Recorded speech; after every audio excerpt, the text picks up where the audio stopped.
Pandian store சீரியல்ல இனி எபிசோட்ல என்ன நடந்திருக்கு அப்படின்னு பாத்தீங்கன்னா, நம்ம மீனாவும் தங்கமயிலும் ஒரு இடத்துல இளநீ குடிச்சுக்கிட்டு பேசிக்கிட்டு இருக்கிறாங்க. இத நம்ம ராஜி பாத்துர்றாங்க. ஆரம்பத்துல தப்பா புரிஞ்சுக்கிறாங்க. தங்கமயில் அவங்க வேலைய முடிச்சுட்டு கிளம்பி போயிடுறாங்க. அதுக்கப்புறம் மீனா வந்து பாத்தீங்கன்னா, ராஜிய பாத்துர்றாங்க. போய் பேச முயற்சி பண்றாங்க. ஆனா ராஜி மீனாவ திட்டுறாங்க. நீங்க எப்படி வந்து தங்கமயில் கூட பேசலாம்? எவ்வளவு பெரிய நம்ம குடும்பத்துக்கு இடைஞ்சல் பண்ணியிருக்கிறாங்க. அதையும் மீறி நீங்க அவங்க கிட்ட பேச்சுவார்த்தை வச்சுக்கிட்டு இருக்கீங்களா அப்படின்னு வாய்க்கு வந்தபடி மீனாவை திட்டிட்டு இதுக்கப்புறம் எங்க கிட்ட பேசாதீங்க அப்படின்ட்டு போறாங்க. இவ்வளவு பேசுனல நான் என்ன விஷயம் சொல்ல வரேன்னு கேளு அப்படின்னு சொல்லி ராஜிய ஒரு இடத்துக்கு அழைச்சிக்கிட்டு போறாங்க நம்ம மீனா. எங்க அப்படின்னு பாத்தீங்கன்னா, தங்கமயில் வேலை செய்யற இடத்துக்கு தான்.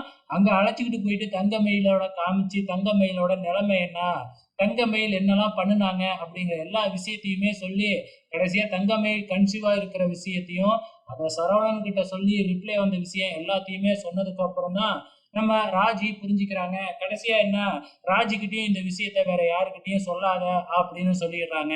ஆனா ராஜியால இத கதிர் கிட்ட சொல்லாம இருக்கவே முடியல.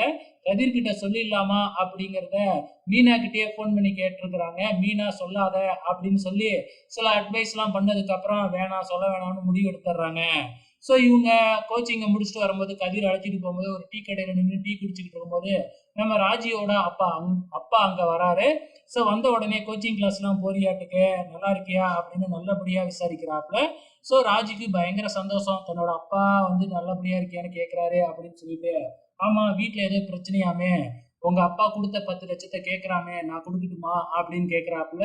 இல்ல இல்ல வேணாம், எதா இருந்தாலும் நான் சமாளிச்சுக்கிறேன். இப்போ உங்ககிட்ட பணம் வாங்கிட்டு போய் கொடுத்தா தான் இன்னும் பிரச்சனையாகும் அப்படின்னு நம்ம கதிர் வேணான்றாப்புல. சரி எதா இருந்தாலும் என்கிட்ட கேளு அப்படின்னு சொல்லிட்டு அவர் கிளம்பிடுறாரு. ஆக மொத்தத்துல நம்ம ராஜி இன்னைக்கு ரொம்ப ஹாப்பியா இருக்கிறாங்க.